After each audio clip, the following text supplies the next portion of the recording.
月凉如水，山雨欲来。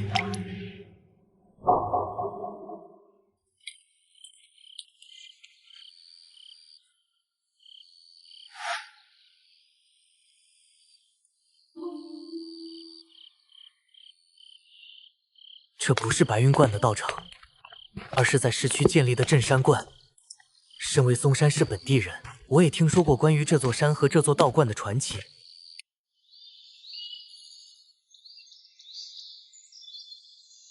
相传20年前，嵩山市准备开发这座山，可在挖山的时候，大山竟然流血了，还挖出许多蛇窝。其中有一条大蛇，长达20多米，头上都很可怕。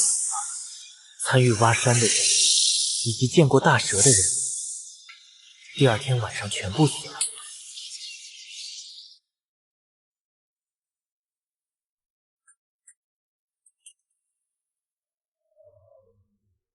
同时，嵩山市还出现了一场瘟疫。有人说这座大山是嵩山市的风水山，动不得。有大山在，可保嵩山市风调雨顺，市民安居乐业。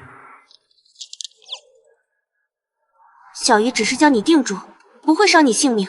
你刚尸变，还是最低级的白将，连灵智都没有开启，只知道杀戮和嗜血。小姨也是怕你到处跑，惹来危险。现在小姨要出去给你弄鲜血了，你好好待在这里。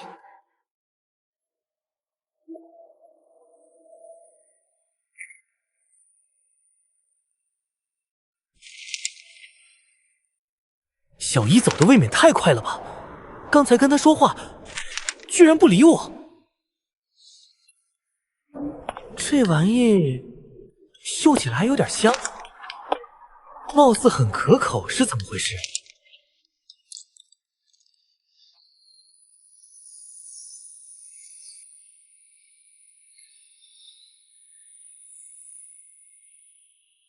视野看得更清晰了，嗅觉也更加敏锐了，听觉也比之前发达了。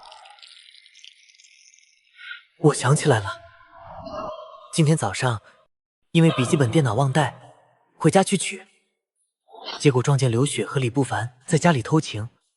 刘雪是我女友，刚毕业不久，和我在同一家公司，是我介绍她来公司的，也是我赚钱供刘雪上大学。而李不凡则是我公司老板的儿子，长得又矮又胖，还满脸雀斑。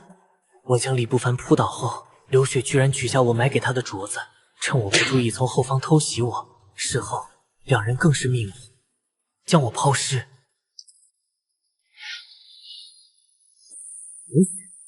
李不凡，你们这对该死的男女，我要你们血债血偿！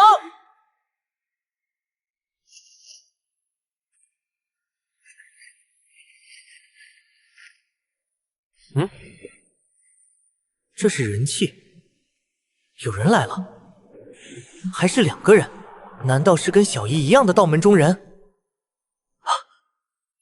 气息浑厚，且速度极快，正朝这边快速赶来。不行，我得赶紧躲起来。刚尸变，大仇未报，我还不能死。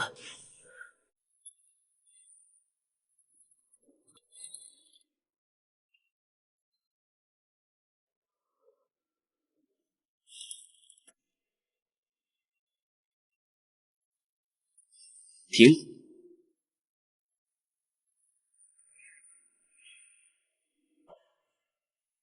有踩踏扰动痕迹，疑似新仙足迹。怎么了，师兄？我们还是快点赶路吧。尸气和尸吼全部都是从前方传来的，杀了那只僵尸，我们就能回宗门领赏了。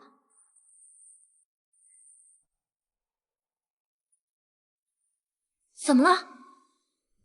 我是天命，与天相逐，惊如雷电，光耀8级。是。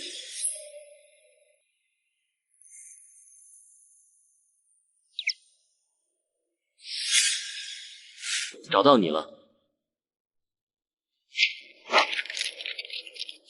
我去，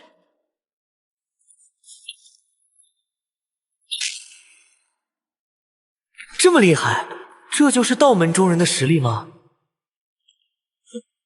没想到你这只小小的白姜反应这么快。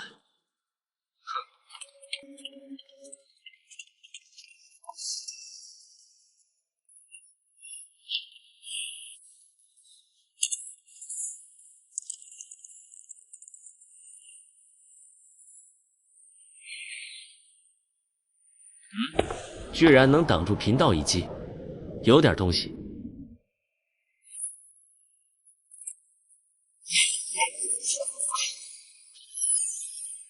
这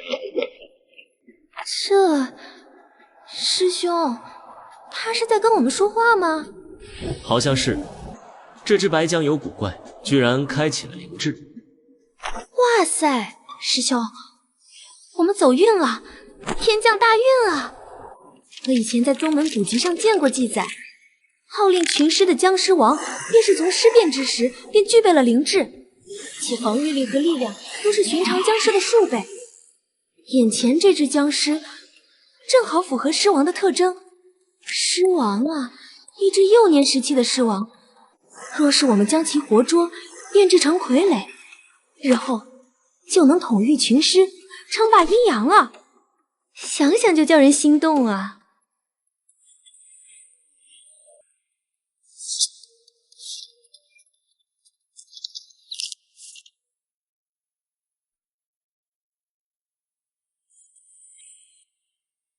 师妹，搞定了。师兄，你真厉害！不是，你这口味未免太重了吧？别乱摸啊！师妹，你在干嘛？我想看看他和平常僵尸有什么不一样。那有不一样的地方吗？有。师妹，迟则生变。当务之急，我们应该先把他带到一处隐秘的地方，到时候你再慢慢研究他也不迟。好。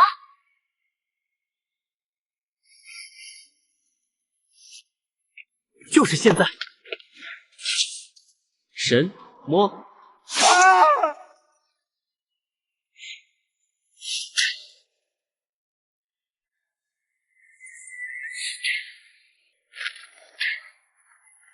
师妹，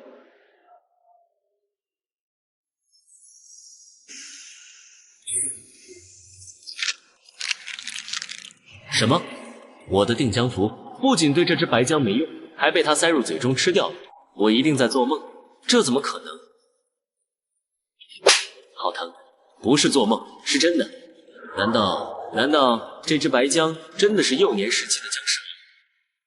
可即使是僵尸王，我的定江符也不可能一点用都没有啊！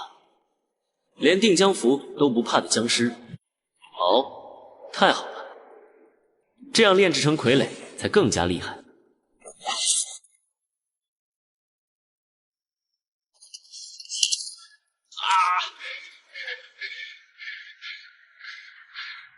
分明才被这只白姜所伤，怎么伤口变化如此之快？难道是因为尸毒的缘故？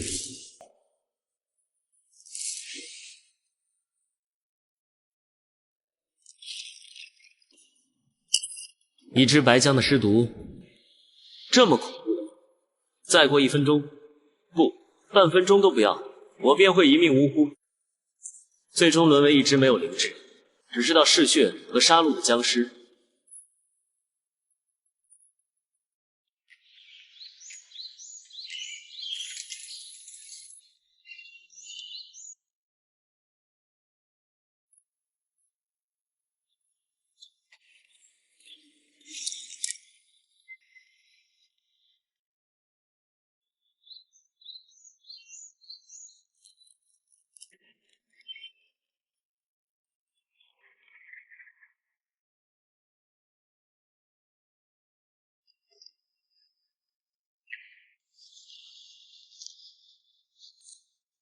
浑身很不得劲，大概是天亮的缘故，还是晚上舒服。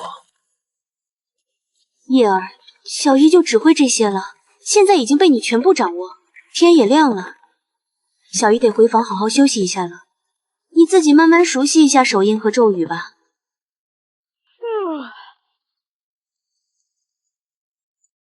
行，小姨你辛苦了，还是小姨对自己好，不像许妍那个女人。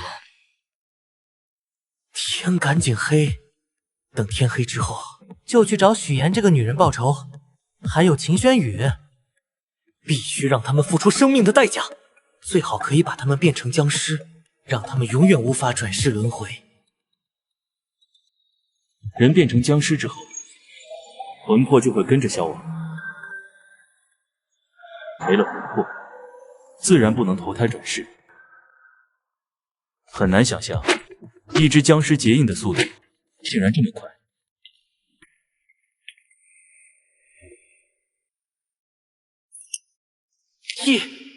定江符都不怕，居然怕法器，还想着用师兄的桃木剑当武器，现在看来不可能了。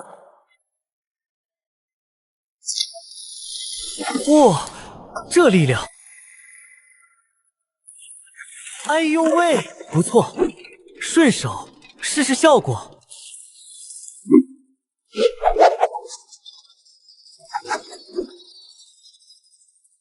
可以呀。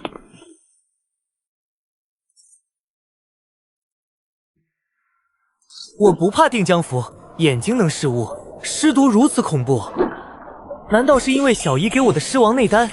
可惜尸王内丹已经被自己吞入体内，想拿出来研究都不行了。等小姨回来，问问小姨知不知道怎么回事吧。一夜之间，从人变成了僵尸，换做任何一个人，可能都无法接受这个事实。其实仔细想想，做僵尸其实也没什么不好的。僵尸跳出三界，不入轮回，只要不被敌人击杀，就能一直活。这可是无数人梦寐以求的长生不死啊！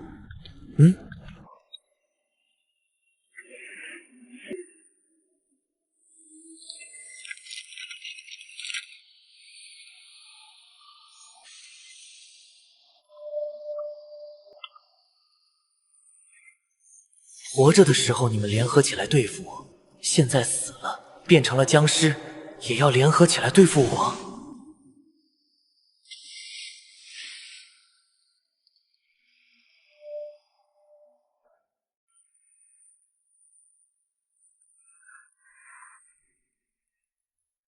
什么情况？难道这两只僵尸也具备了灵智，知道打不过我，于是伏败求饶？如果有灵智，咋一点有灵智的表现都没有？就知道一个劲的伏败。停！你们两个站起来，到我这边来。这么听话，跳下看看。既然如此，向左转，向后转，跪下。果然很听话，看来感染了我尸毒尸变的人，不仅可以快速尸变，还能听从我的命令。这样一来，岂不是可以组建一支僵尸大军？还是无条件服从命令，完全不用担心背叛的大军，甚至不用给他们任何食物和钱财。这个世界有降妖除魔、杀将灭鬼的道门中人，虽说有小姨相助，但小姨就孤身一人，双拳始终难敌四手。若是有了僵尸大军就不一样了。一声令下，僵尸大军一拥而上，谁看了不头皮发麻？你们两个，跟我来。现在他们是僵尸，得把他们身上的法器全都取下来。这些法器对僵尸伤害极大，之所以没有伤害到他们，应该是隔着衣服的缘故。还是取下来安全点。现在就两只僵尸小弟，得珍惜着点。你们也太穷了吧，还以为你们身上有很多符纸呢。这些是什么符？不管了，反正都是符，闻起来都很香。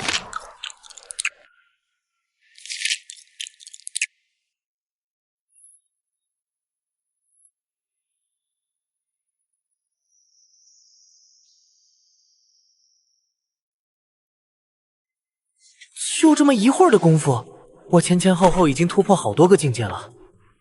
看来要不了多久，我就可以跟正常人一样灵活了。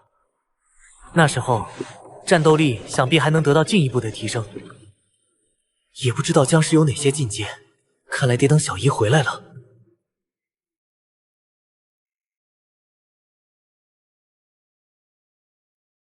啊！小姨回来了，小姨。风儿，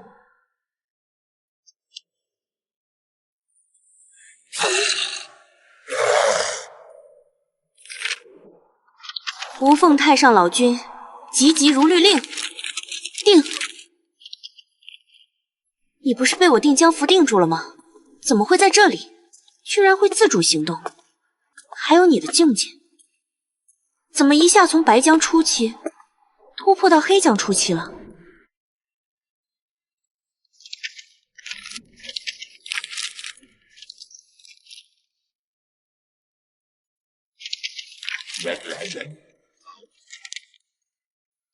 风儿，你有灵智了？这不可能！你才黑江初期，怎么可能诞生灵智？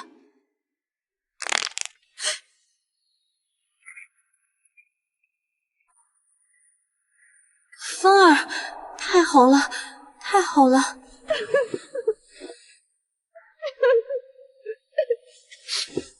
风儿，你是怎么诞生灵智的？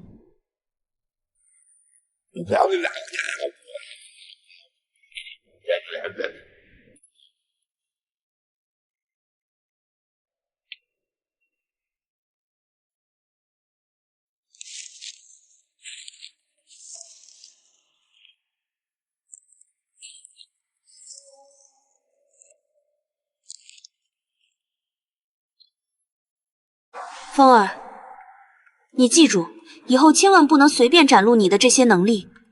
实在要展露，必须要把所有见过你能力的人全部杀光。这不是开玩笑的，事关你自己的性命。如果有人把你的能力传了出去，将会引来正邪两派无穷无尽的追杀。就算是小姨，也保不住你。我知道了，小姨。小姨，你能告诉我关于道门和僵尸的一些基本情况吗？可以，就算你不问，小姨也会告诉你。先从境界开始吧。道门和僵尸拥有9大境界，每个境界分为初、中、后期。道门境界为炼体、引气、御气、通灵、出窍、魂游、穿阴、真人、天师。僵尸境界为白僵、黑僵、跳僵、毛僵、紫僵、飞僵、红甲僵、银甲僵、金甲僵。风儿，小姨暂时先告诉你这些吧，剩下的小姨后面慢慢告诉你，顺便传授你一些拳脚功夫。你现在先把小姨给你的鲜血吸了，吸完之后我们立即离开这里。你杀的这2人，看他们身穿的道袍，应该是一阳宗的弟子。一阳宗就在附近不远，且出了名的护短，估摸着他们已经得知这2人死掉的消息了。若是不赶紧离开，只怕会被他们寻来。小姨，小姨去医院血库取血的时候，没想到血库有门神二将守护，门神二将不让我偷到医院鲜血，我们打拼一架。小姨只是受了一点轻伤，休养1、2天就好了，不碍事的。小姨为了给我弄鲜血，受这么严重的内伤，还说是轻伤。刚才小姨咳嗽的时候，我嗅到了小姨的气息正在快速衰减。如果是轻伤，气息能衰减成这样，现在也不是说这些的时候，得赶紧将鲜血喝了，离开这里。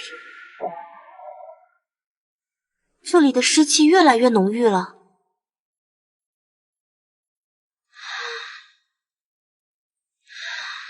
僵尸不吸血，只吸收湿气，也能这么快突破境界，风儿未免太妖孽了。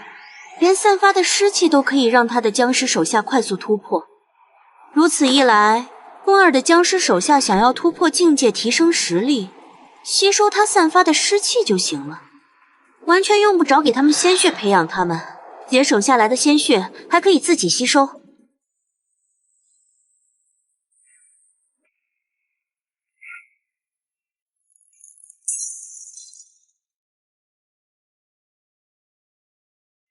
我已经嗅到了3名道门弟子的气息，这3人身上的气息跟师兄师妹的气息如出一辙，也就是说，这3人也是异阳宗的人，其中1人气息很强，剩下2人的气息也不弱，跟师兄的气息差不多强。小姨受了内伤，估计敌不过3人。风儿，发生什么事了？你说话真麻烦，连最基本上的交流都不行。虽然能写字，但现在这种情况，能写字也没用。等什么时候能说话，就完美了。是不是阴阳宗的人找来了？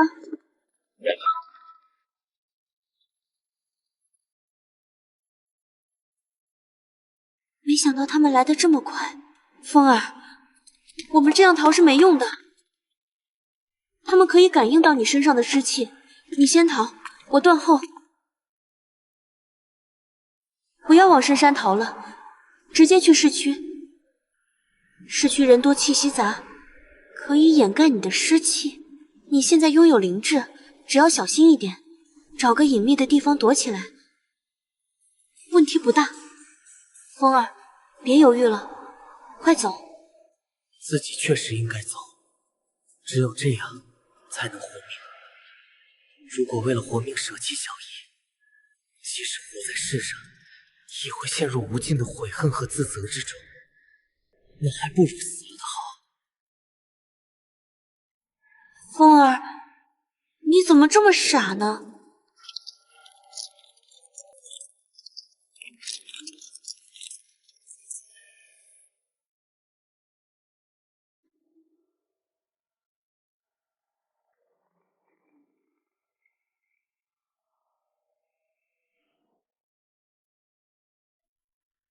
是阴阳宗的执事，此人达到通灵之境，应该在通灵境初期。另外2人是阴阳宗的内门弟子，看样子都是才突破到玉气境初期不久的。还好，不是特别强，只要小心谨慎一点，应该有一战之力。只是吴师兄和杨师妹的气息就是在这里消失的，看样子人是被这个邪修妖女杀了，跟一只僵尸混迹在一起。这不是邪修妖女是什么？这只僵尸十有八九是此女炼制的傀儡僵尸。无量天尊，妖女，你好大的胆子，在我们异阳宗地盘杀我们异阳宗弟子，当真找死！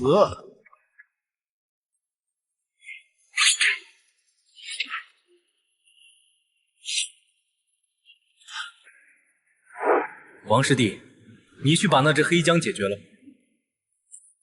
好的，师兄。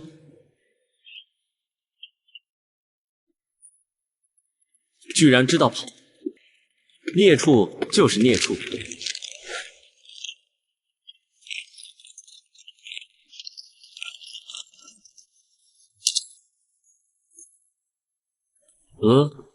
我扔出的不是神火符吗？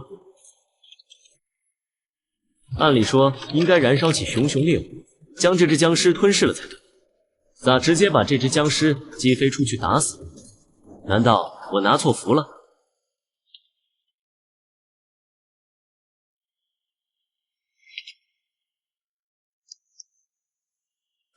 杨师妹，吴师兄，杨师妹，吴师兄。偷袭自己的2只僵尸，居然是自己的师兄跟师妹。人感染尸毒之后，1天之内僵硬，2天发福，3天才会尸变。如果僵尸等级高，尸毒强，时间则会变短。可妖女养的傀儡僵尸才黑僵初期而已，根本不可能让吴师兄和杨师妹这么快尸变才对。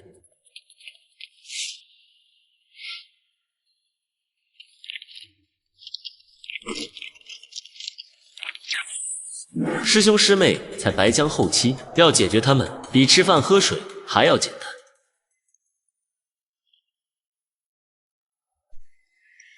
此处还藏有僵尸。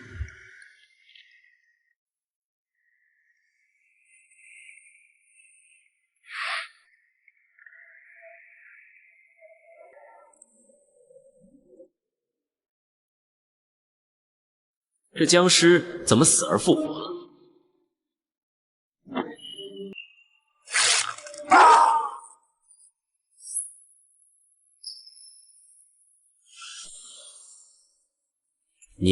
你居然装死偷袭！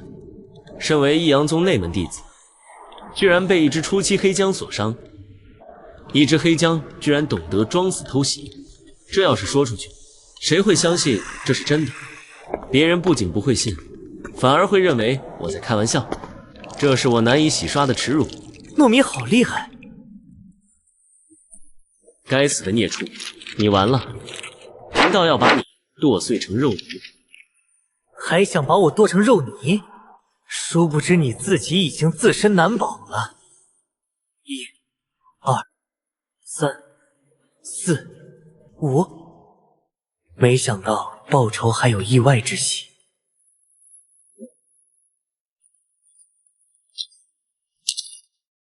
轮到你了。不，林叶，饶了我！我是爱你的，我真的爱你。你忘了我们在学校的日子吗？还有你送我的黄金项链，我一直戴在身上。我错了，我真的知道错了。我不是故意杀你的，是秦轩宇，他威胁我，如果我不跟他在一起，他就要动用关系对付我的父母。这个女人死到临头还想骗我，真当我跟以前一样好骗？如同我预想的一样，许岩的鲜血也蕴含强大的能量，甚至比李不凡的鲜血都要强大。两个都是普通人，按理说鲜血蕴含的能量没有这么强才对。唯一能解释的就是这两人是杀害我的凶手。僵尸报仇之后吸了凶手的血，能得到巨大的加持，就跟厉鬼报仇一样。报完仇之后，厉鬼的实力也会发生翻天覆地的变化。境界并没有突破，还是在跳江中期，但全身都轻松了。之前就好像有座大山压在自己身上，而现在消失了。最大的变化还是双腿跳得更高了，可以直接跳到6米多高，双腿好像更加灵活了。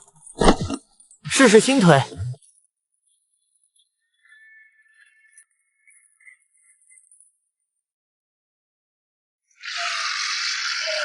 双腿灵活自如，回去后就可以跟小姨学习步罡身法了。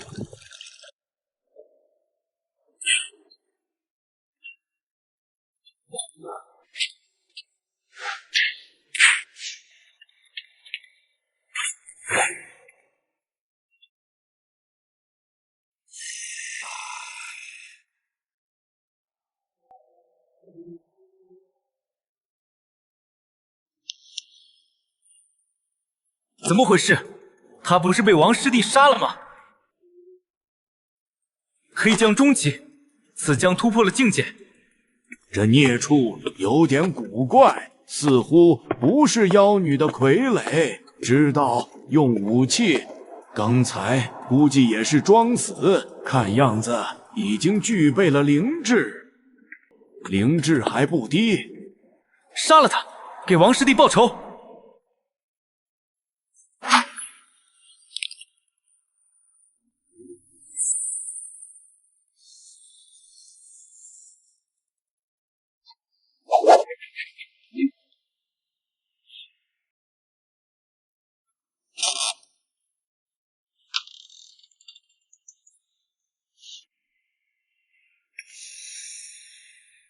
该死！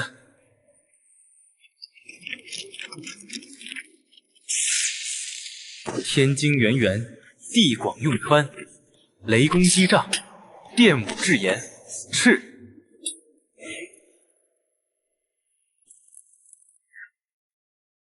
风儿，小心，是阴阳宗的杨雷树。这妖女莫不是以为那只小僵尸能听懂你说话不成？杨雷术，传说中的雷法。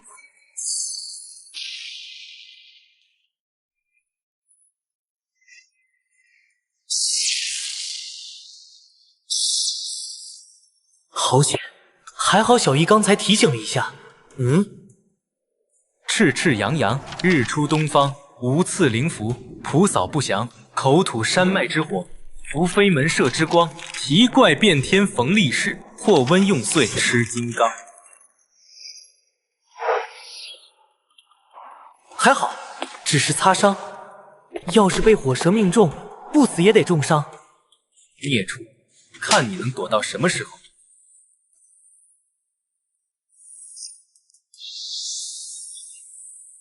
天下神兵，八卦之精，摄照威灵，护无身形，旋风敌会，离火通明，坎水手破，艮山镇灵，邪祟退散，灾厄不侵，金光附体，万法随行，急急如律令。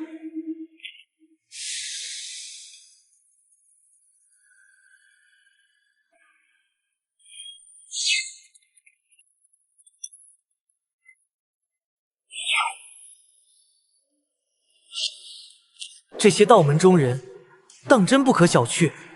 风儿，快找个山洞躲起来。山洞里面昏暗狭隘，且可以限制他们的雷法和八卦镜。对啊，我怎么就没想到呢？妖孽，看你还想怎么躲！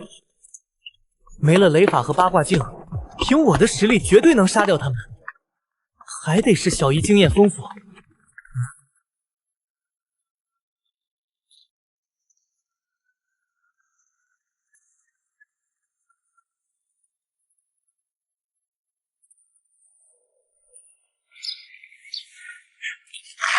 是王师弟，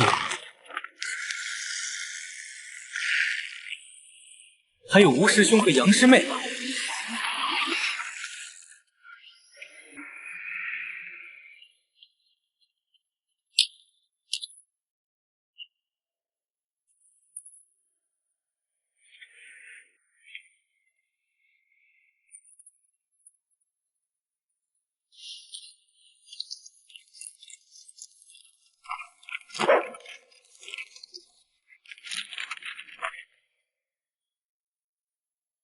毕竟是同门师兄弟，我也想留你们一具全尸。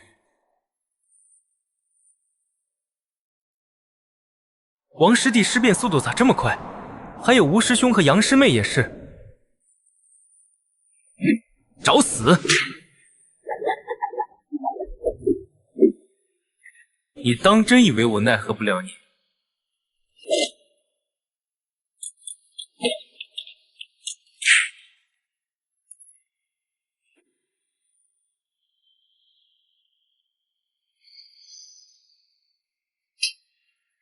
五行八卦阵，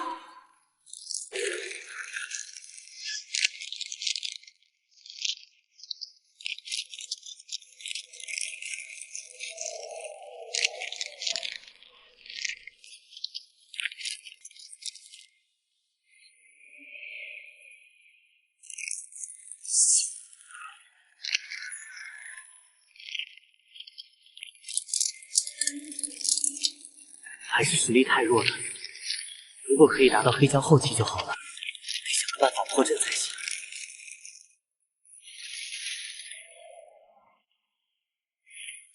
木棍，不知道阵法的金光对木棍有没有效果？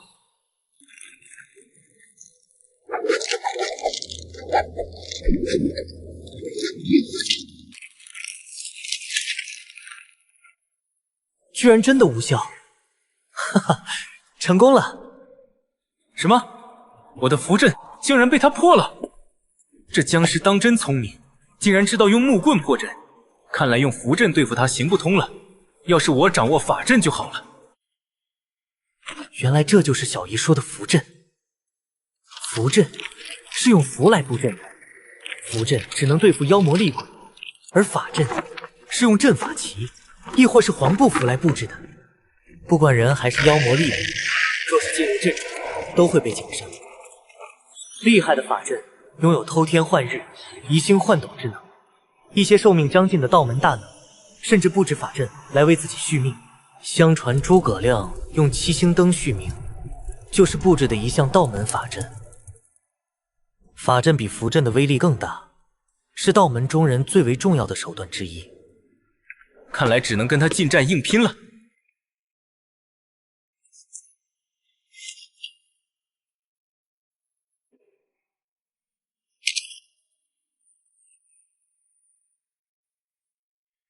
还好，问题不大。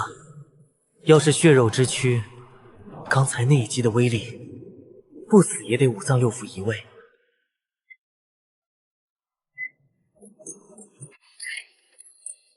去死！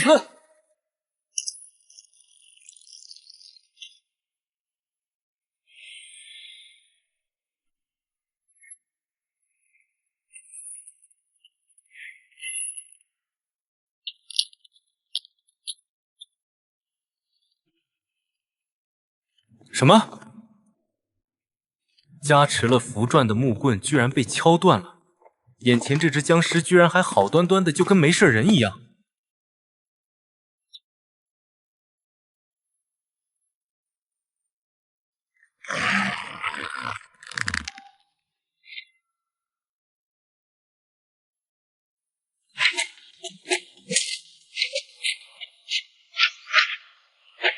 这只僵尸的肉身实在是太强，才黑将中期，要是达到黑将后期，甚至是跳将，那该多厉害！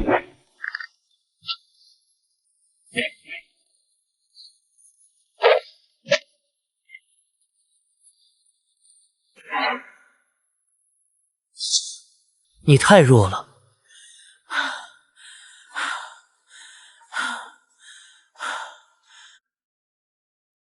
贫道就不信奈何不了你。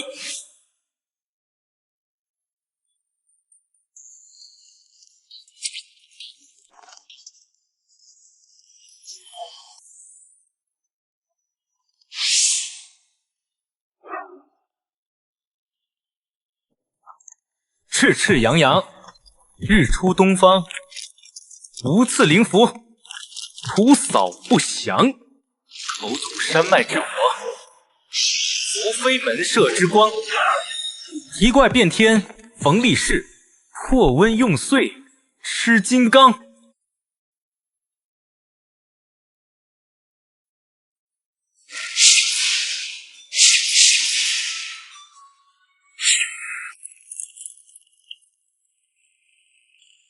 终于结束了，被符火包围。他死定了。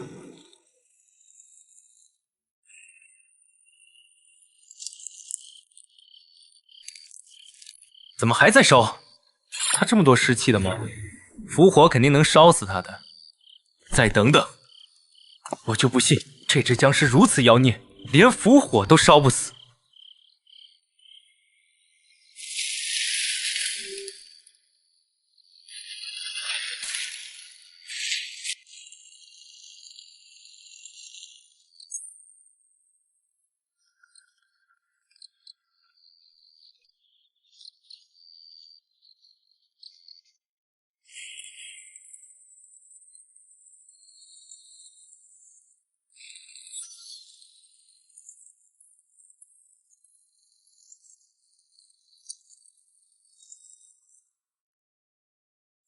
无论手指还是手臂，现在都可以灵活运用了。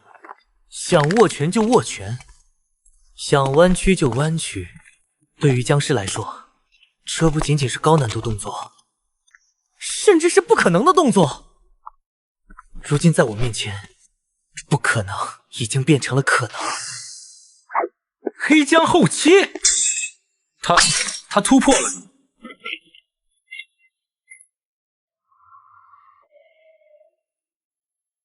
孽畜，我跟你拼了！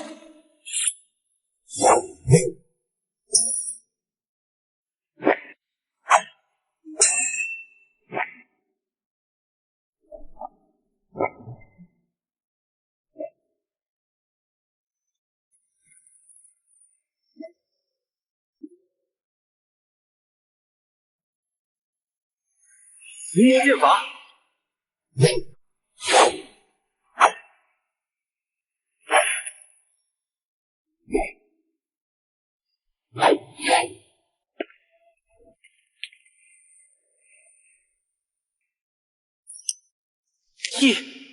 定江符都不怕，居然怕法器，还想着用师兄的桃木剑当武器，现在看来不可能了。哇，这力量！哎呦喂，不错，顺手试试效果。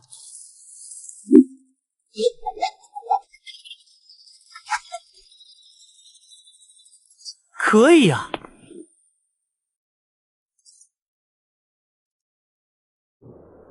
我不怕定江符，眼睛能视物，尸毒如此恐怖，难道是因为小姨给我的尸王内丹？可惜尸王内丹已经被自己吞入体内，想拿出来研究都不行了。等小姨回来，问问小姨知不知道怎么回事吧。一夜之间，从人变成了僵尸，换做任何一个人，可能都无法接受这个事实。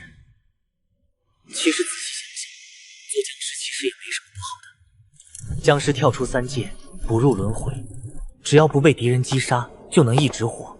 这可是无数人梦寐以求的长生不死啊！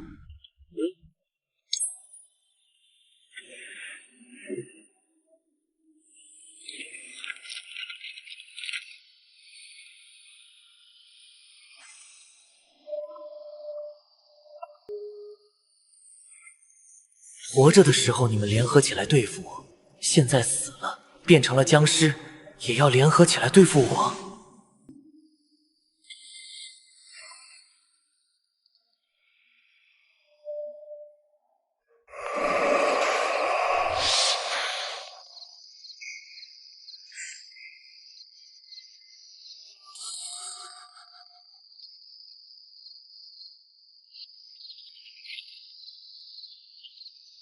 没想到黑江后期突破跳江之境需要这么多鲜血，就差一点点了，自己距离跳江就差临门一脚了。多一点鲜血绝对可以突破。不达到跳江之境，想对付一阳宗的执事根本不可能。根据我对付那2名内门弟子的经验，唯有达到跳江，才有资格跟一阳宗执事交手。达到跳江之后，身体绝对可以出现翻天覆地的变化，说不定还能口吐人语。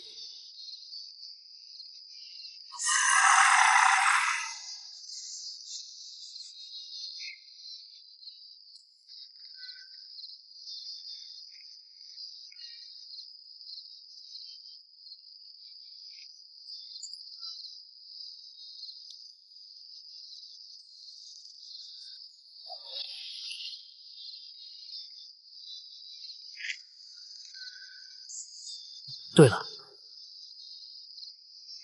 我不是可以吃符提升实力吗？这样就绝对没问题了。中。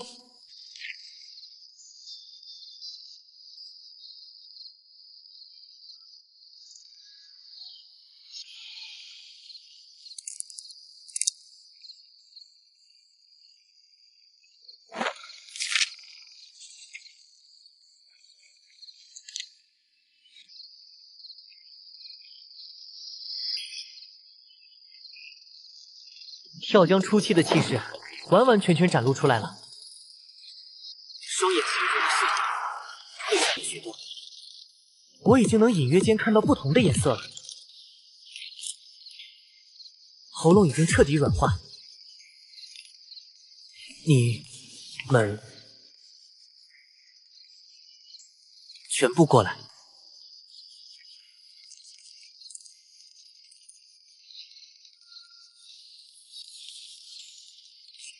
自己终于可以说话了，只要多练练，绝对可以清楚地吐出每一个字。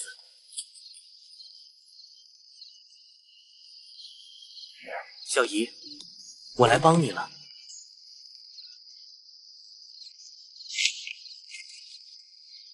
难怪这个境界叫跳江，跳的是真的高啊。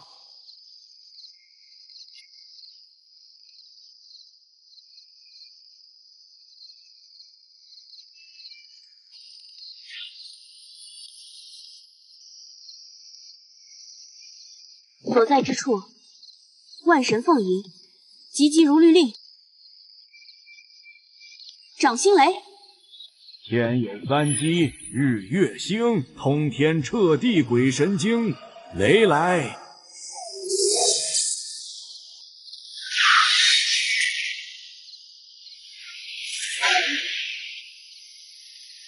你居然会掌心雷！你究竟是谁？掌心雷是道门高深术法，就连他们一阳宗都不曾拥有修炼之法。但凡掌握掌心雷的，无不是名门大派的弟子。哼，你不说也没关系，不管你出自何门何派，敢跟僵尸为伍，杀了你，你的宗门也不敢说什么，甚至他们还得感谢老道为他们清理门户。眼前这个女人受了极其严重的内伤，如果是全盛时期，两个自己都不是其对手，自己已经将其得罪，必须趁她病要她命，否则她伤势恢复，倒霉的只会是自己。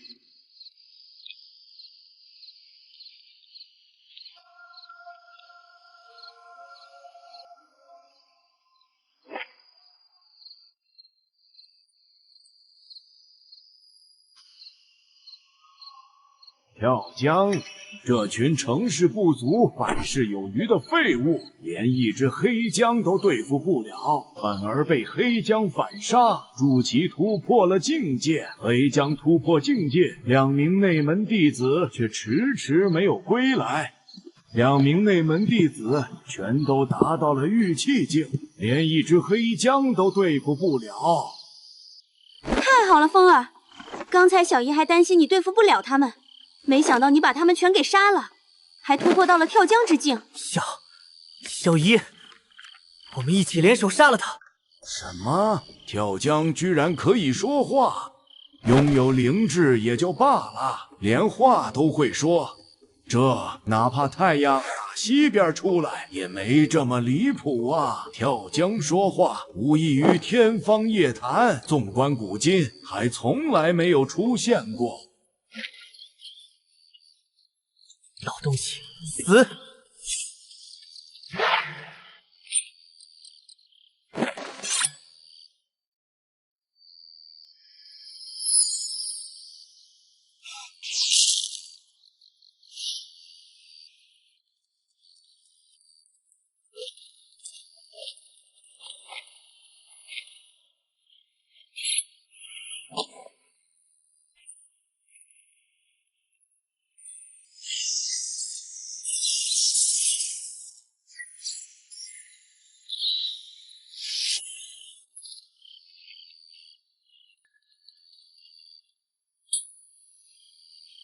可恶！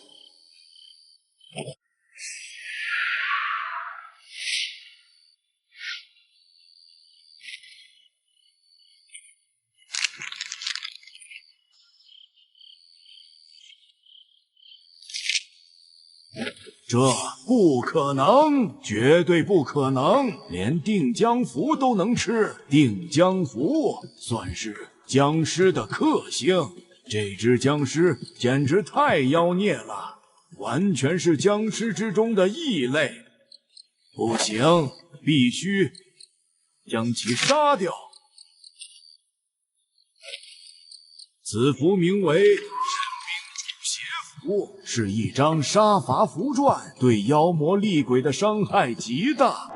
你现在先把小姨给你的鲜血吸了，吸完之后我们立即离开这里。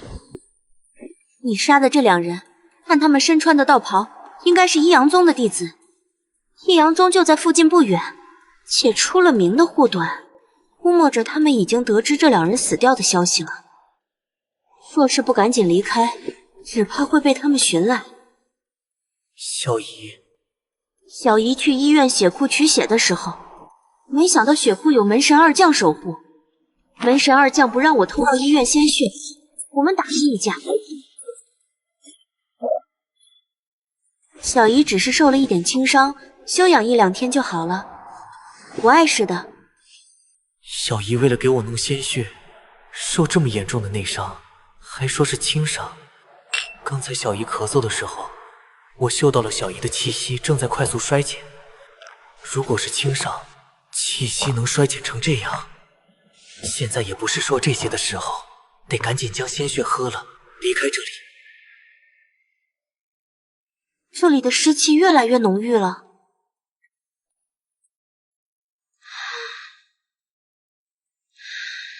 僵尸不吸血，只吸收湿气，也能这么快突破境界。风儿未免太妖孽了，连散发的湿气都可以让他的僵尸手下快速突破。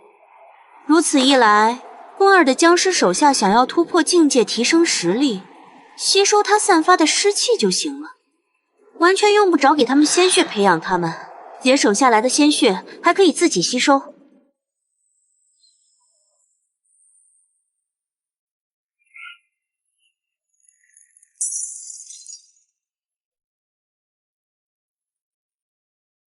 我已经嗅到了3个人的气息，这3人身上的气息，之前2人的气息如出一辙，也就是说，这3人也是异阳宗的人，其中1人气息很强，剩下2人的气息也不弱，跟师兄的气息差不多强。小姨受了内伤，估计敌不过3人。风儿，发生什么事了？说话真麻烦，连最基本上的交流都不行。虽然能写字，但现在这种情况，能写字也没用。等什么时候能说话，就完美了。是不是阴阳宗的人找来了？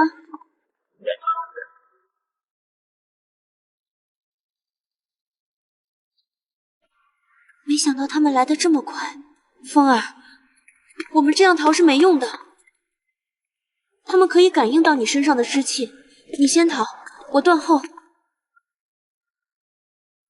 不要往深山逃了，直接去市区。市区人多气息杂，可以掩盖你的湿气。你现在拥有灵智，只要小心一点，找个隐秘的地方躲起来，问题不大。风儿，别犹豫了，快走。自己确实应该走，只有这样才能活命。如果为了活命舍弃小姨，即使活在世上，也会陷入无尽的悔恨和自责之中，那还不如死了好。风儿，你怎么这么傻呢？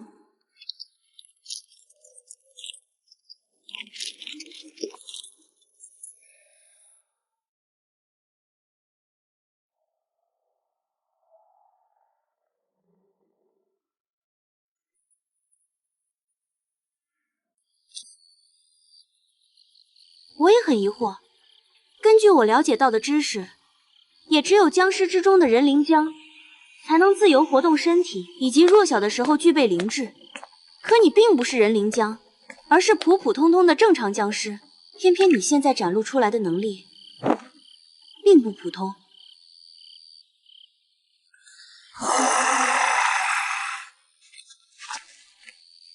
你看，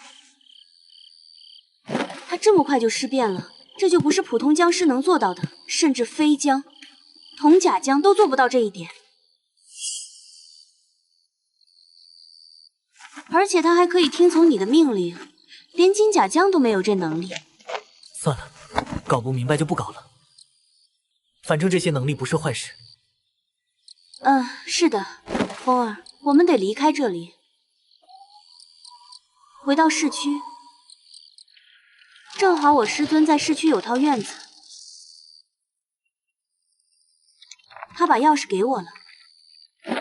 我们去他的院子，你可以把这些僵尸带上一起。市区人多气息杂，可以躲避阴阳宗的追杀。同时，我也好传授你一些拳脚本事，等你掌握之后，再去找杀死你的仇人报仇。好的，小姨，我都听小姨你的。现在可以说话，交流起来实在是太方便了，不像之前，只能靠写字才能交流。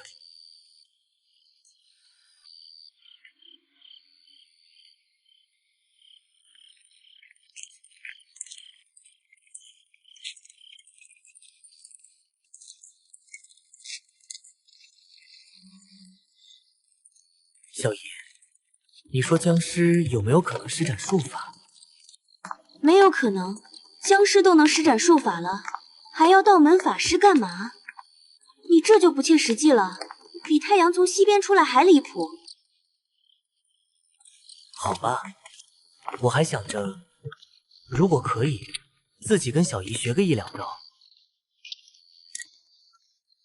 身穿道袍，一手道法，光想想就觉得刺激。以后遇到那些道门中人，谁看了不说一声牛？仔细想想，貌似确实不可能。自己是僵尸，又不是人。以前是人的时候，小姨让自己学个1、2招防身，自己不愿意，现在想学都学不了了。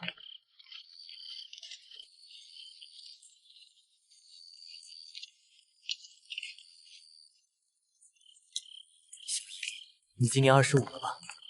在白云观有喜欢的人吗？没有。那肯定很多人喜欢小姨吧？小姨长得这么漂亮，身材又这么好，肯定不缺追求者。确实很多，可惜小姨一个都不喜欢。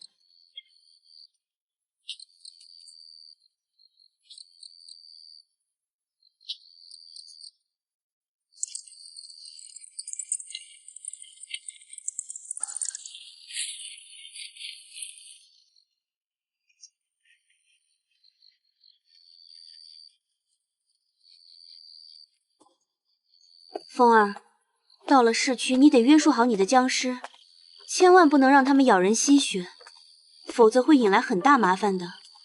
好的，小姨，没有我的命令，这5只僵尸小弟，别说咬人，连动都不会动一下。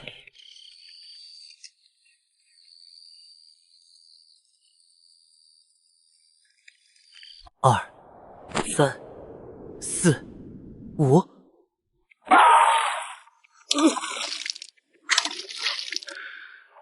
这是尸毒入体。你究竟是什么东西？救命！执事，师兄，救我！我不想死，不想被僵尸咬死。吴师兄和杨师妹的下场我已经看见了，我不想步入2人的后尘。哇！我的尸毒太恐怖了，晚些1秒，尸毒就会多腐蚀一些，必须争分夺秒的跟尸毒竞争。小姨还在被异阳宗的人围攻，在这种紧要关头，多吸一点，就多一分活下去的希望。自己得赶紧提升实力，然后出去帮助小姨。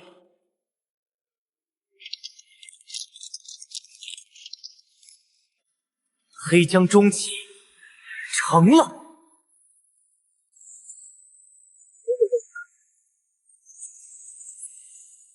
上面不信邪，继续挖山，可挖山的人再次死亡，最后没办法，上面找来一名游方道士，而这名道士正好是白云观的观主，他让人在山脚建立了一座白云观。说来也奇怪，建立道观的时候，天上悬挂了19条彩虹。建造的过程也出奇的顺利，完工之后，瘟疫就莫名消失了。后来白云观的观主说，只要此观在，可永保嵩山市太平。一旦道观倒塌，或者被摧毁，嵩山市就会迎来劫难。当然，这都是我活着的时候道听途说的，具体是真是假，我也不清楚。反正这座山确实挺奇怪的，嵩山市四周的大山早就被挖得太平，以前的大山现在成了一栋栋高楼大厦，唯独这座山至今还屹立不倒。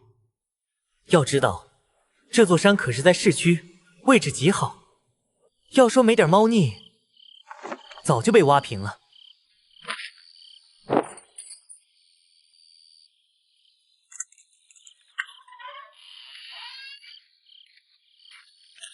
风儿，门开了，进来吧。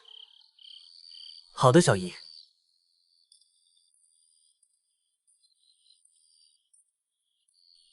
浑身不舒服，就好像有无数双恐怖的眼睛盯着我似的。这院子深处，隐隐间传来一股让我不安的气息。风儿，你现在是僵尸，这座院子是师尊用来镇压大山的。在院子深处，不仅刻画了许多符文阵法，还建造了三清祖师的雕像。可能你待在这里很不舒服，还有让你危险的气息，但你只要不去院子深处就没事。这外面的房间，你随便选2间，一间你自己住，一间给你的僵尸手下。另外，记得将门窗封死，不要让阳光照进来。院子的位置是向阳而建的，一定要封死了。这是涉及风儿性命的大事，容不得丝毫马虎。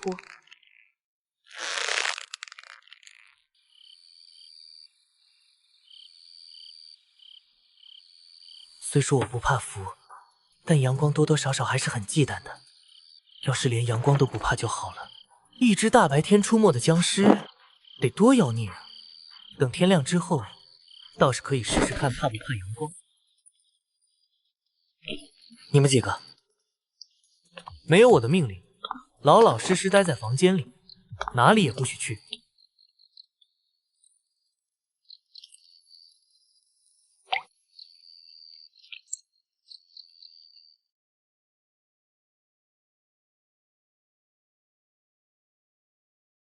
风儿，趁着现在有空，我教你一套拳吧。等天亮之后，你正好可以练拳，用来打发时间。将拳法练会之后，小姨再传授你其他手段。你现在仔细看着小姨是如何出拳的。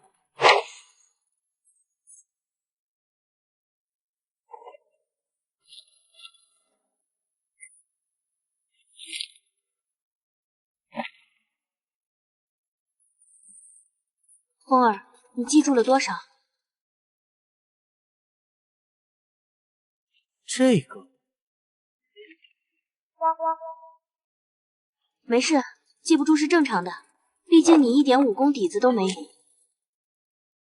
小姨多给你演示几遍。不是小姨，我已经全部记住了。全部记住了？什么时候自己的记忆力这么好了？明明很繁琐复杂的拳法，才看一遍，竟然清清楚楚烙印在自己脑海中。风儿，你也太厉害了吧！变成僵尸后，记忆力这么好了。快，风儿，你演示一遍给小姨瞧瞧。好的，小姨。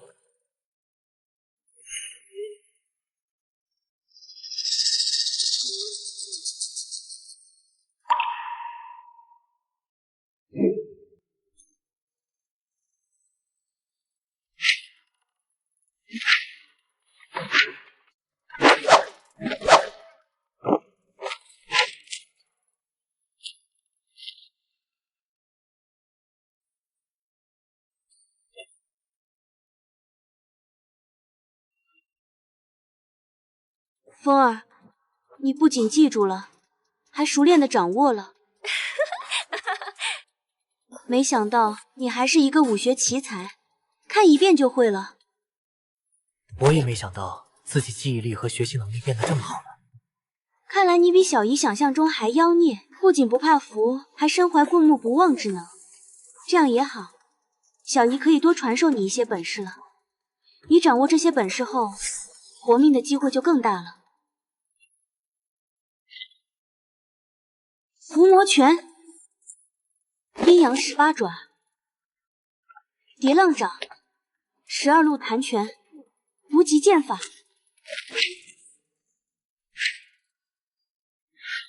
都学到了。对比之前，感觉自己现在的实力提升了很多。这要是遇到道门法师，保管让他们眼睛大跌。一只会武功的僵尸，这谁顶得住？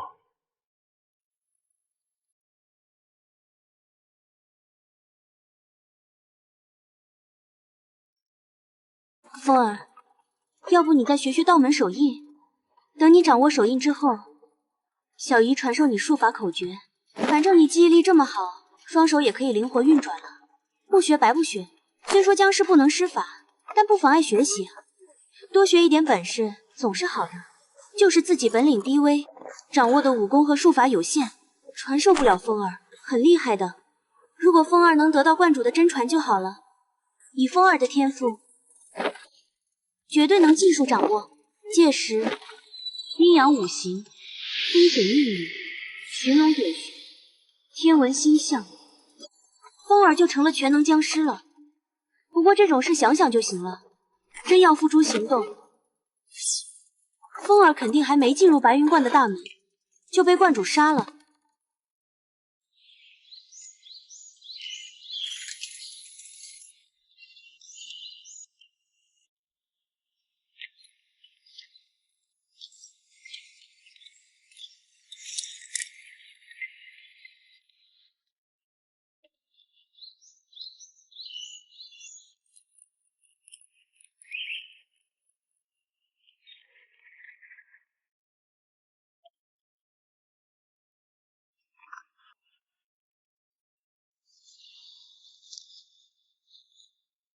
浑身很不得劲，大概是天亮的缘故，还是晚上舒服。风儿，小姨就只会这些了，现在已经被你全部掌握，天也亮了，小姨得回房好好休息一下了。你自己慢慢熟悉一下手印和咒语吧。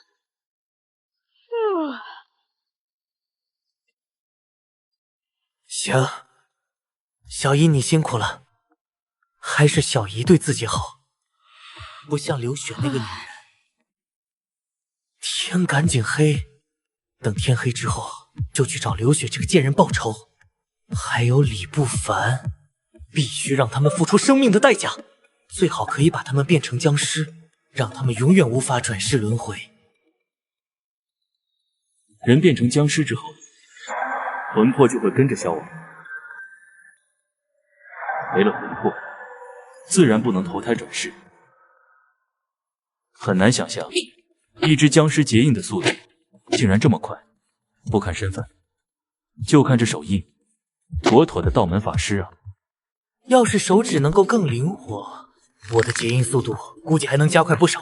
根据小姨所说，要想施法，除了手印和咒语之外，还得配合步罡，还要配合符篆才行。目前双手倒是可以自由活动了，可惜双腿还不够自由，也不知道什么时候双腿才能跟手一样自由活动。到时候即使不能施法，也能施展身法步罡。目前是早上，阳光并不强，倒是可以伸一根手指出去，看看自己怕不怕阳光。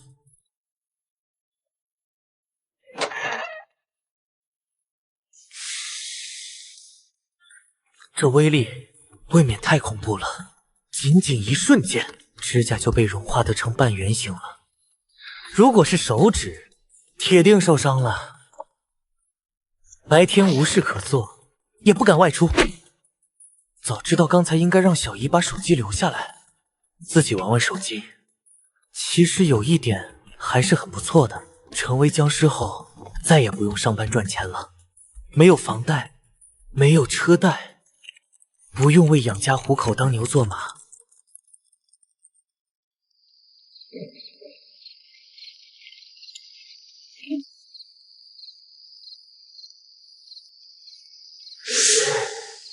月光洒在身上，浑身暖洋洋的，简直太舒服了。风儿，小姨，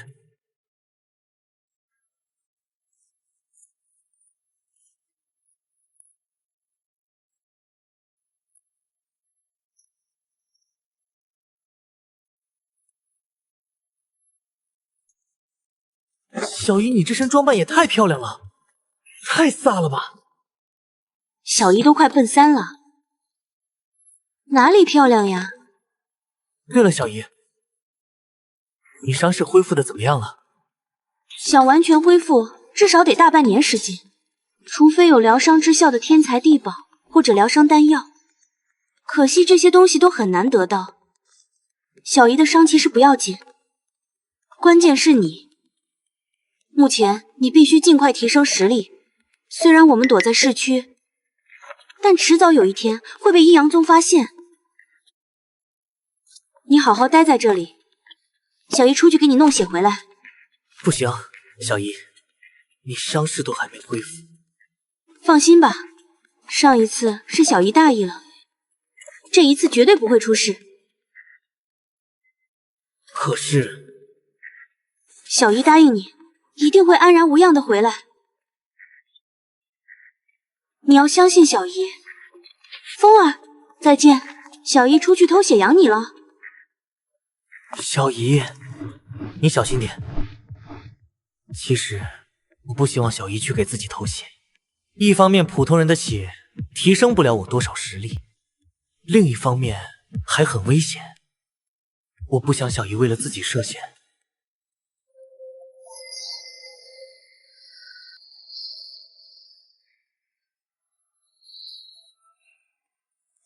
我打算到了午夜，人烟稀少之时，再去找刘雪和李不凡报仇。目前刚天黑，大街小巷全是人，还不能太招摇过市。虽说不怕普通人，但怕普通人将消息传出去，到时候不仅会引来阴阳宗的人，还会引来其余宗门的弟子。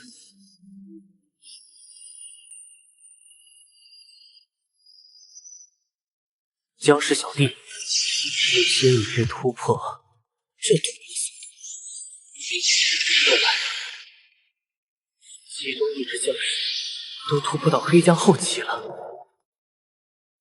也不知道是他实力强，还是怎么回事。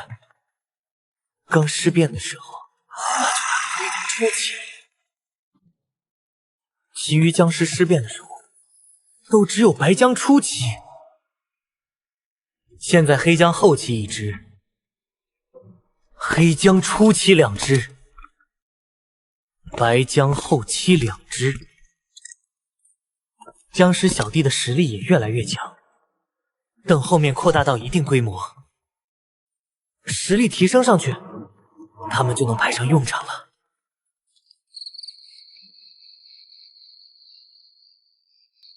这个时间，浑身实力都达到了巅峰状态。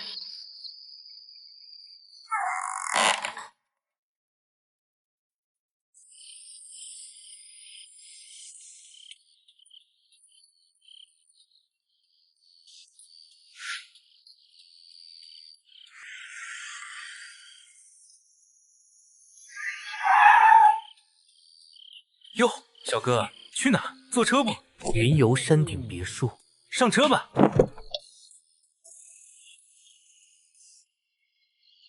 小哥，刚玩了寇斯普雷回来吗？还别说，你这装扮挺吓人的，就跟真的一样，气氛都被你烘托起来了。哈哈，刚才上车，我都感觉你身上阴风阵阵的。那很好了。看来我这次装扮确实很成功，其他人也是这样说的。我就知道这些人不可能认为我是僵尸，只会认为我是正常人假扮的僵尸。毕竟哪有僵尸会说话的？更何况在如今这个年代，谁还相信有妖魔厉鬼啊？你们今晚是不是有什么聚会？我都拉了好几个 cos 普雷的了，有一个 cos 狐狸的，还有一个 cos 哪吒的。是有一个聚会，在动漫城那边。难怪呢，我记得松山市的动漫城经常搞这种 cos 普雷的聚会，每次聚会的时候，动漫城就跟妖魔厉鬼大聚合一样，可谓五花八门，国内的、国外的，漂亮的、丑的，啥样的都有。小哥，你 cos 普雷的是什么？僵尸吗？可僵尸不应该穿清朝的官服吗？的怪叫。我cos的是道门僵尸，一名道门法师死后变成了僵尸。怎么回事？这吊坠咋一直摇晃个不停啊？车子也不抖呀。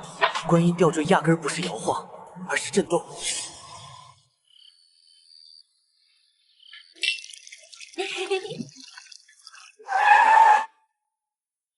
小哥，到地方了，一共20元。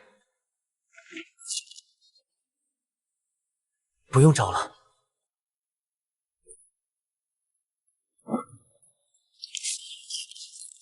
谢谢了。不客气。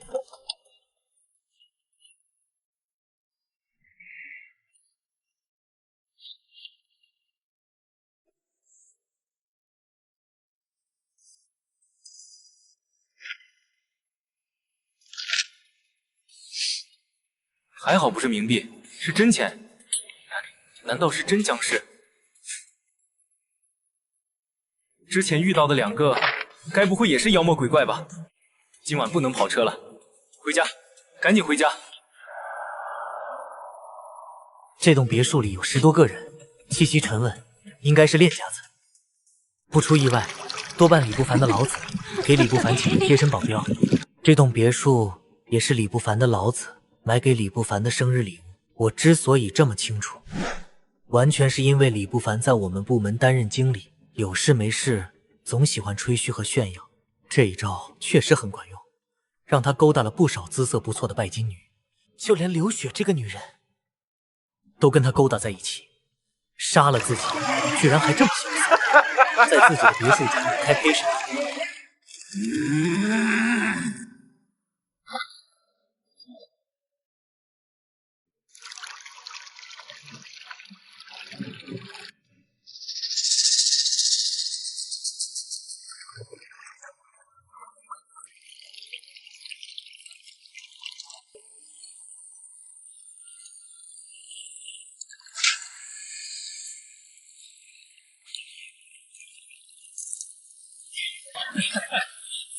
在学校的时候，刘雪就有平民校花之称。那时候还有同学打趣我，让我小心以后被戴绿帽，结婚得找平庸的，因为漂亮的是大家的。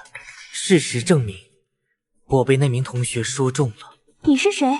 我怎么没见过你？有李少的请帖吗？怎么穿成这样？看什么看？没见过美女吗？再看我让李少把你眼珠子挖出来，看见这装扮就恶心。大半夜的，打扮成这样，是想吓唬谁？好心情都被这个人，还有刘雪那个女人给毁了。本来李少是自己的，也不知道刘雪给李少灌了什么迷魂汤，把李少迷得五迷三道。你究竟是谁？掌心雷是高深术法，就连他们宗门内长老都不曾拥有修炼之法。但凡掌握掌心雷的，无不是名门大派的弟子。你不说也没关系，不管你出自何门何派，敢跟僵尸为伍，杀了你，你的宗门也不敢说什么。甚至他们还得感谢老道为他们清理门户。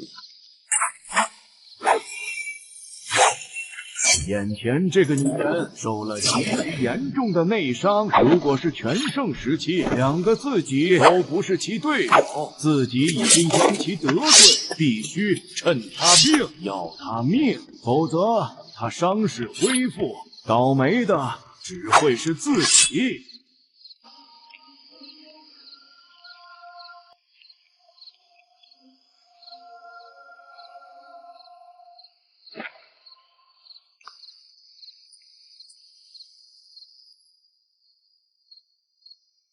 跳江，这群成事不足、办事有余的废物，连一只黑江都对付不了，反而被黑江反杀，助其突破了境界。黑江突破境界，2名内门弟子却迟迟没有归来。2名内门弟子全都达到了玉气境，连一只黑江都对付不了。太好了，小叶，刚才小叶还担心你对付不了他们。没想到你把他们全给杀了，还突破到了跳江之境。小姨，我们一起联手杀了他。什么？跳江居然可以说话？拥有灵智也就罢了，连话都会说。这哪怕太阳打西边出来，也没这么离谱啊！跳江说话无异于天方夜谭，纵观古今，还从来没有出现过。老东西，死！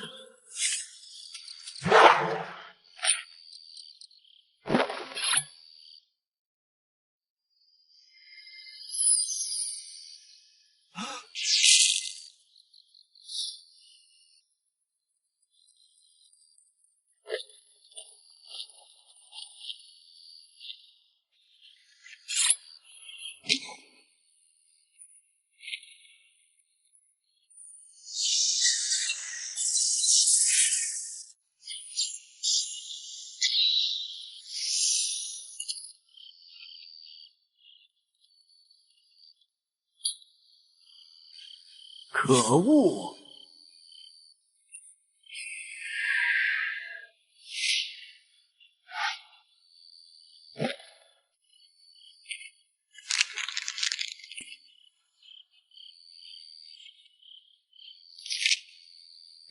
这不可能，绝对不可能！连定江符都能吃，定江符算是僵尸的克星。这只僵尸简直太妖孽了，完全是僵尸之中的异类。不行，必须将其杀掉。此符名为邪符，是一张杀伐符传，对妖魔厉鬼的伤害极大。以我的实力施展出来，别说跳江，哪怕毛江都扛不住。能吃定江符，我就不信能吃神兵诛邪符。叶儿，这是神兵诛邪符，小心，快躲！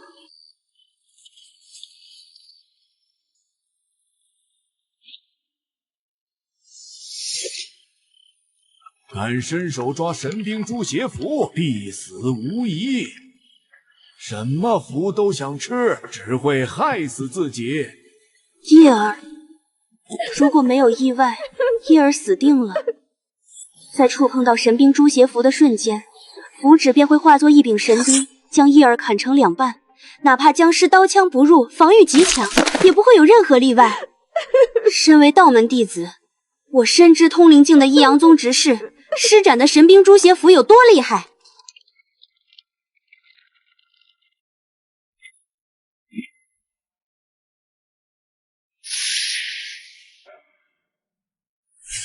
看得出来，这张符纸确实厉害，难怪小姨紧张的不行。可惜白紧张了，符纸不仅对自己没用，反而是自己提升实力的养料。叶儿，神兵诛邪符居然没用，还被这只跳江一口吃了。不，贫道不相信，假的，这是假的。障眼法，一定是障眼法。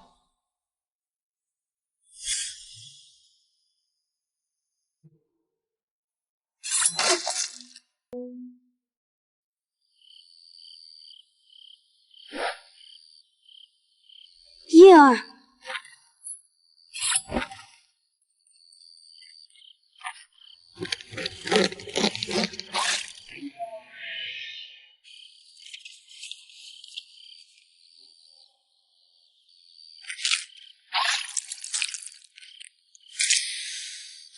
整体实力再次得到提升。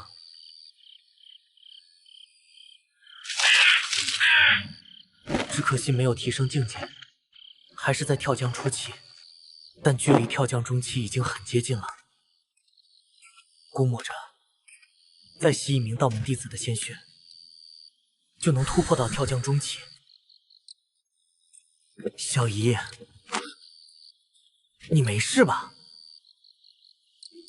小姨没事，倒是叶儿你，居然可以说话了。你这妖孽的能力，让小姨都有点想好好研究研究你了。要是小姨想，我可以给小姨你研究。嘿嘿，还是算了吧，小姨也研究不出什么名堂。小姨把你变成僵尸，你不会怪小姨吧？不会，如果不是小姨你给我狮王内丹，我想当僵尸都没机会呢。现在这样挺好的，比当一具尸体强。我现在除了外貌之外，跟以前其实差不多，还比以前厉害多了。说起狮王内丹，小姨，我现在的这些能力，你说是不是狮王内丹带给我的？除了狮王内丹，我实在是想不到其他可能了。肯定不是，狮王内丹只是加速你尸变而已，连狮王自己都没你这么本事。要是有，他也不会被人击杀，从而被小姨我得到狮王内丹了。狮王虽然厉害，但也不可能让符纸无效，甚至吞吃符纸。那是怎么回事？之前一直以为是狮王内丹的原因，没想到并不是。自己也有保命的资本了。虽然大仇得报，但想活命，还需提升自己的实力才行。僵尸大军得扩建，整体实力也得提升，要不然光是一个小小的异阳宗就能要了我的命。我可不想死，既然成了僵尸，那就要好好活着，即使不为自己，为了小姨也要活下去。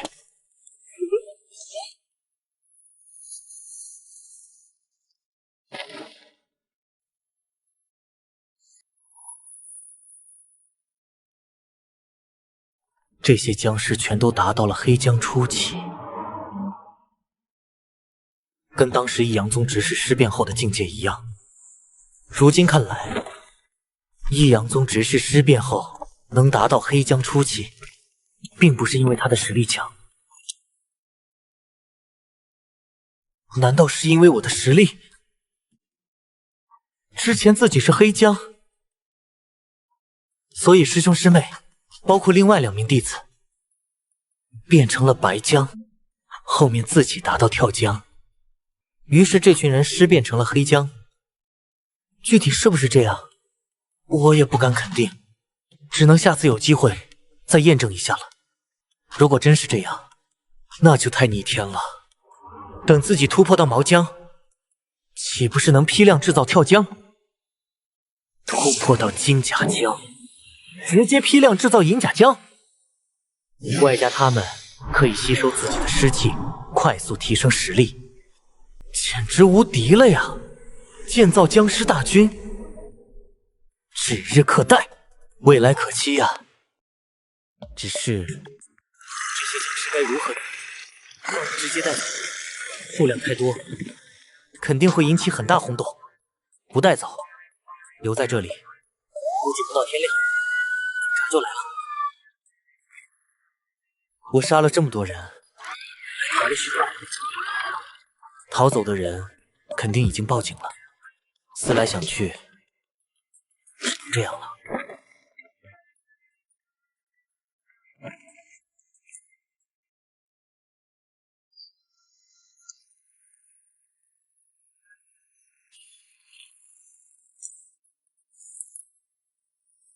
既然带走，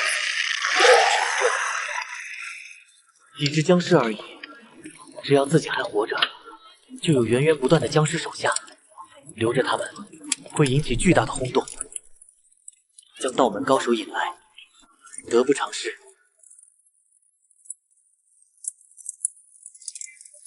该走了。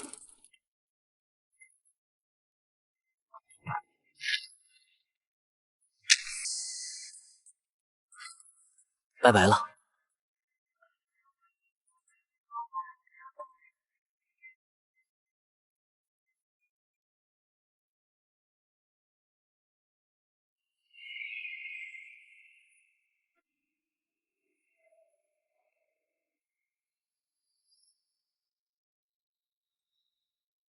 我这样的穿着打扮，确实少见。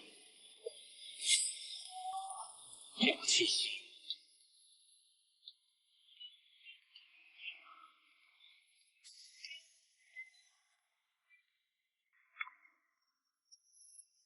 糟了，肯定是身上的湿气引来的。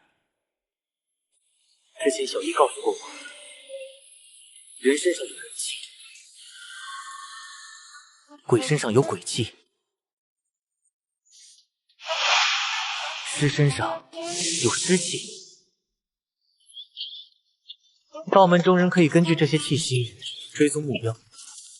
市区虽然人多气息杂，但距离太近，一样可以让道门中人感应到他身上的尸气。不出意外，此人就是被尸气引来的。对方已经盯上我了，得想个办法甩掉才行。此人的气息比一阳宗执事还要强，多半达到了通灵境中期，甚至是后期。中期还可以拼一拼。如果是通灵境后期，对方施展术法之下，自己很难应付。这位道友且慢。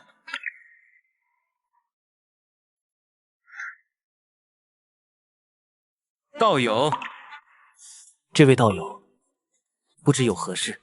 道友，你身上湿气很重啊，连人气都没了。要不是贫道看你能走路，会说话，都以为你是僵尸了。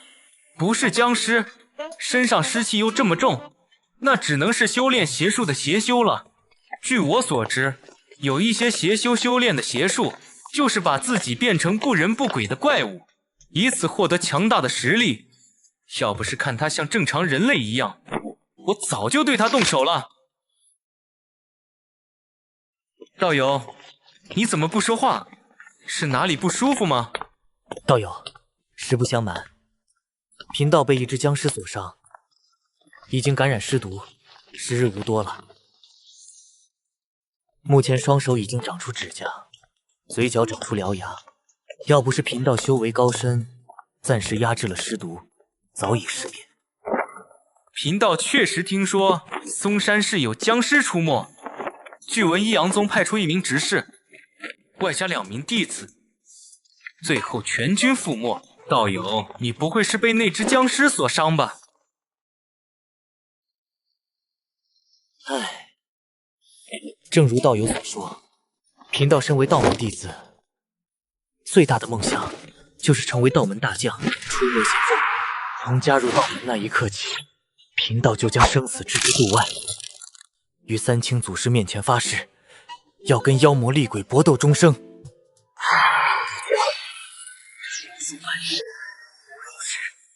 桃木剑下，死鬼无数。可惜，可怜，可叹，可悲呀！贫道再也没有机会为道门、为宗门做出贡献了。道友，你来得正好，贫道正想找一处偏僻的地方自我了结，不如你给贫道一个痛快吧。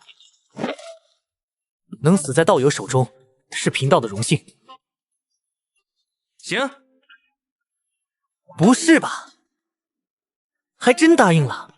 这家伙咋不按套路出牌呢？不过道友，贫道得到消息，嵩山市北郊出现了一株天才地宝，是一株千年人参，拥有起死回生、药到病除之效。若是能将其得到，说不定能驱除你体内的尸毒。反正你现在灵智未散，不如跟贫道一起搏一搏。得到千年人参之后，贫道跟你1人1半。如果没有得到，贫道再送你一程也不迟。小姨要是服下千年人参，伤势肯定能快速复原。反正这家伙已经相信自己的身份，跟着他一起，问题应该不大。如果有危险，大不了提前跑路。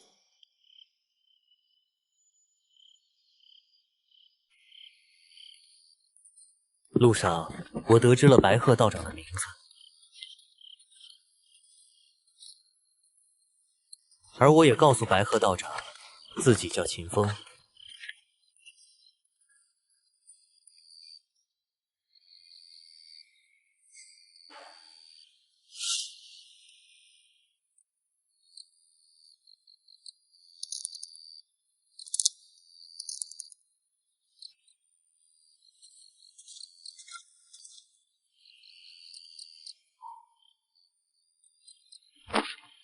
秦风道友，我们到了。破庙之中传来许多道门中人的气息，有强有弱，强的比白鹤道长都要厉害，弱的跟那几名异阳宗的内门弟子一样，只有玉气境初体。白鹤道友，我们不是要去找千年人参吗？怎么就到了？里面全是道门中人，这是把自己带到了道门大本营来了。早知道就不该答应白鹤道长了。要是身份暴露，连哭都找不到地方哭。对啊，但天才地宝往往伴随着强大的妖物，外加天才地宝本身的实力也不弱，仅凭我们很难得到它。但大家都提前说好了，对付敌人的时候一致对外，抢夺天才地宝的时候，那就凭各位道友的本事了。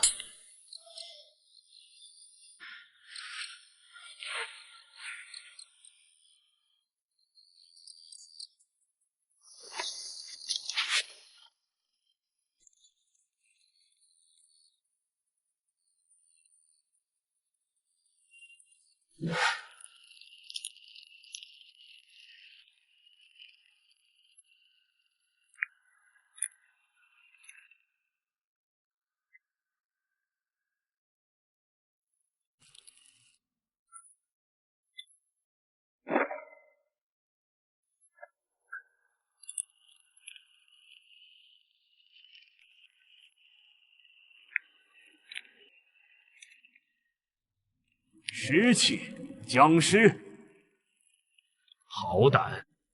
区区跳江，竟敢在我们面前放肆！诸位道友，别误会，别误会，秦风道友不是僵尸。白鹤道长，此江身上散发浓郁的尸气，你跟我们说他不是僵尸？他是你带来的，你最好给个合理的解释。你见过像人一样走路的跳江？见过能口吐人言的跳江？这个没有见过。哼，那不就对了。秦风道友奉命前来嵩山市除僵，却被僵尸咬伤，感染了尸毒，他尸变在即，因此才让你们误会他是僵尸。一开始，贫道也认为他是僵尸，还怀疑他是修炼了邪术的邪修。可他的的确确不是邪修，也不是僵尸。秦风道友一生斩妖除魔数百，实乃道门表率，道坛先锋，是我辈中人的楷模。他不应该被你们误认为僵尸。谁要是再敢说他是僵尸，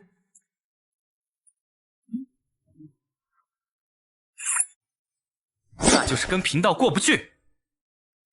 我佩服的人不多，秦风道长算是其一。我最佩服的就是秦风道长这种真刀真枪斩杀妖魔厉鬼的，不像其他道门中人，光是嘴皮子厉害，却没杀过几只妖魔厉鬼。哪怕在场的这些人，估计都没有杀超过10只妖魔厉鬼。是了，贫道也听说嵩山市出现了僵尸，异阳宗派了一名执事去对付僵尸。贫道也听说了，看来他真的不是僵尸。无量天尊，秦风道友，刚才贫道多有误会，还请见谅。你为了对付僵尸，献出了自己的命，这就值得我们尊敬。所有道门同仁向秦风道友敬礼。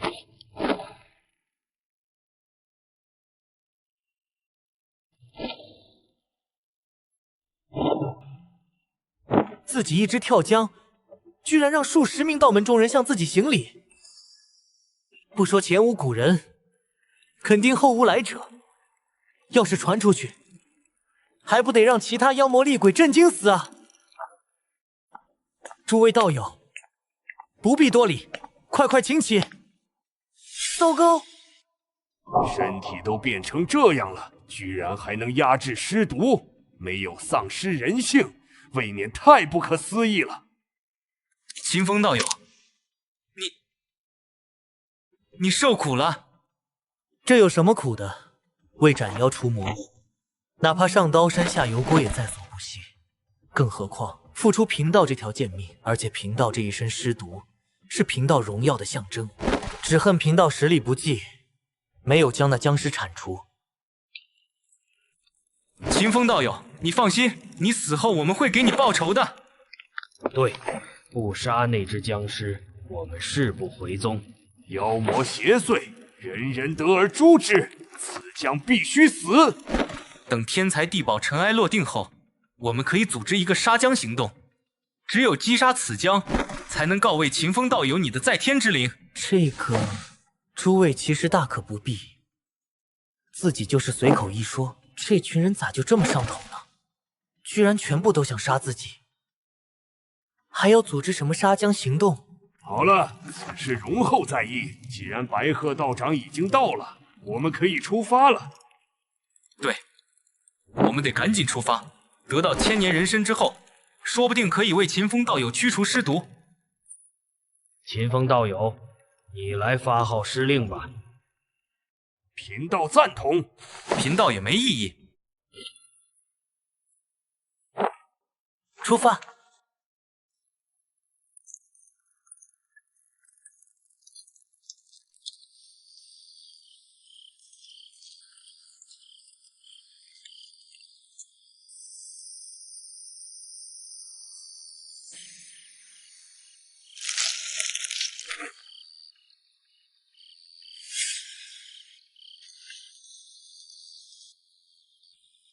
妈的，怪事年年有，今年特别多。这群顽固不化的牛鼻子老道今晚是怎么回事？整天嚷嚷着斩妖除魔，现在却跟一只僵尸为伍，还听从僵尸的号令。他们不怕传出去丢尽宗门的颜面。接下来好像会很有趣啊。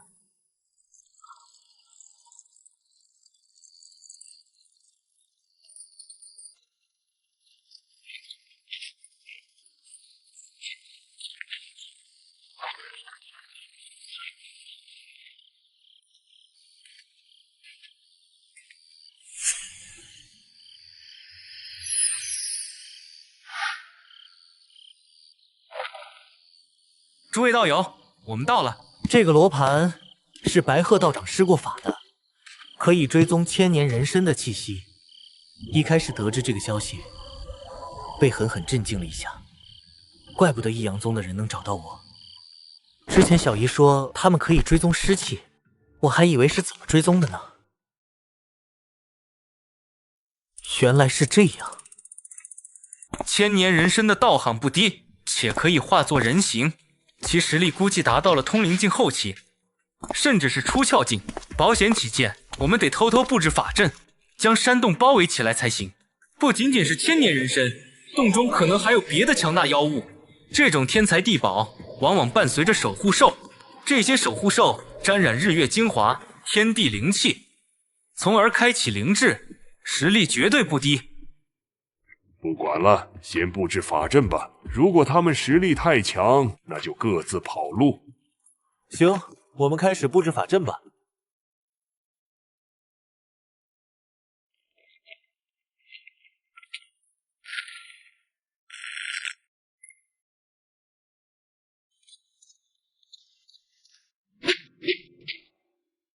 符阵我见识过了，法阵还是第一次。这就是道门法阵吗？不知道具体威力如何，也不知道他们布置的是什么阵法。等后面有空，还是得从小姨身上多了解了解道门知识才行，要不然就跟现在一样，连人家布置的什么法阵都不知道。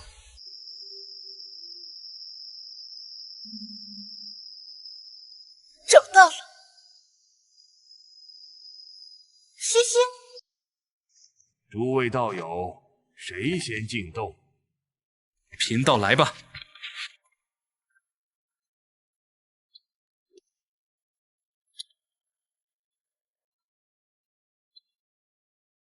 这个时候，已经没有道门中人关注我了。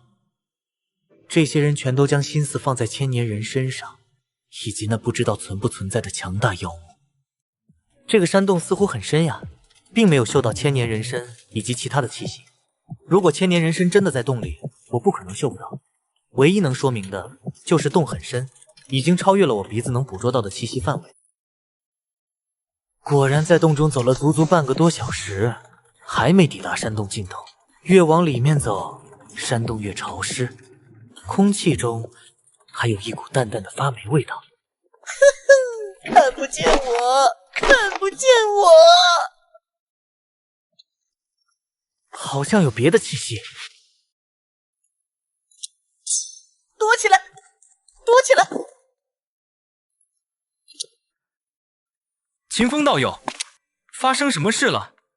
为何停了下来？没什么，可能是我的错觉吧。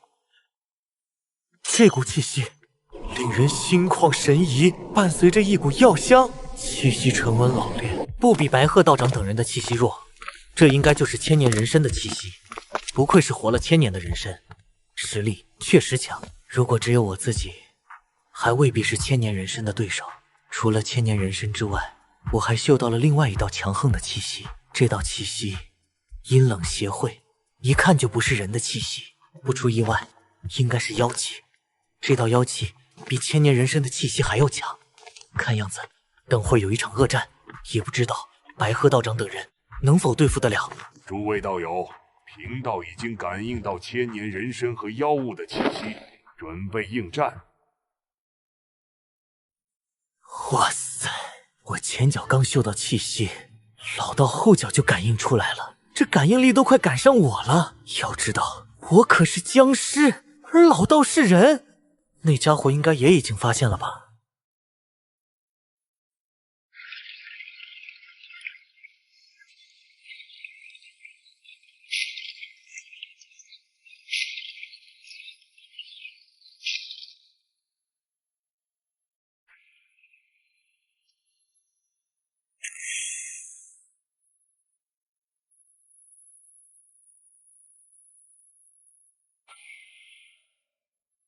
在这里说话都带着空旷的回音。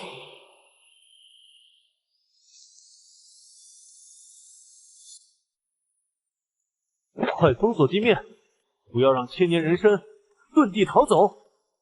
吾奉太上老君敕令，不妖伏邪，夺海观经，天罗地网，照定施行。雷公电波，霹雳纵横，五雷使者，斩灭邪精，急急如律令。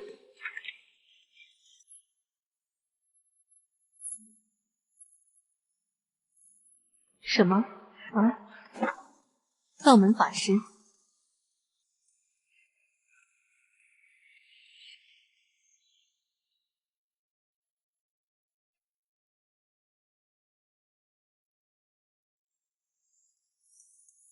哎呀呀，苍儿，看来他们是冲你来的。你们这群牛鼻子，胆敢打参儿的主意，去死吧！参儿是属于我的，我守护了参儿500年，我们一直相依为命，互相扶持。虽然参儿把我当哥哥看待，但我相信总有一天参儿会接受我的。怪就怪上次那2名道门中人打破了我们温馨而平静的日子，我杀了1名，逃了1名，我就知道逃走的那名道门中人会叫来一大群人，于是带着参儿躲到了这里，没想到还是被他们找来了。既然如此，那就别怪我大开杀戒。哇，又有好戏看了，两方打个半残，最后我来收网，爽到了哎！可恶的牛鼻子们！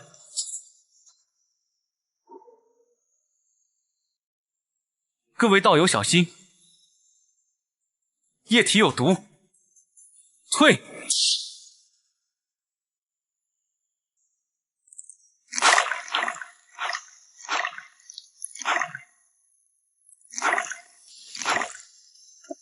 厉害啊！这腐蚀性要是落异地在身上，即使是我，恐怕都扛不住。痔疮男，靠你了哦，别让参儿对你失望了呀。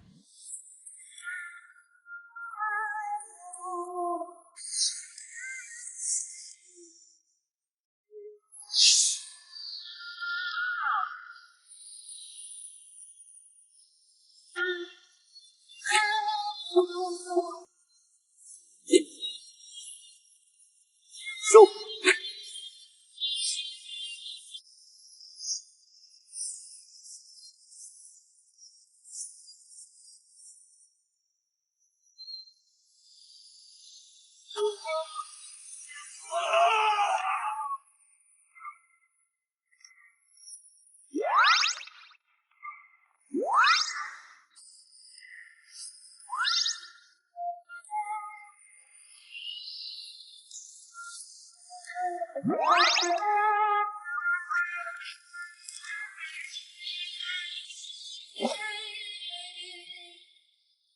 难怪这么丑，原来是只蛤蟆油。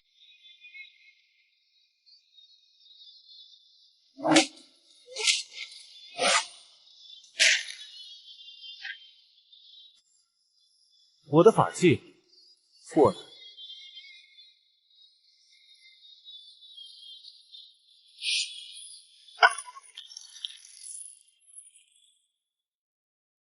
好强大的冲击力，这癞蛤蟆还挺厉害。哇，厉害！蛤蟆兄加油，轮飞这些牛鼻子们！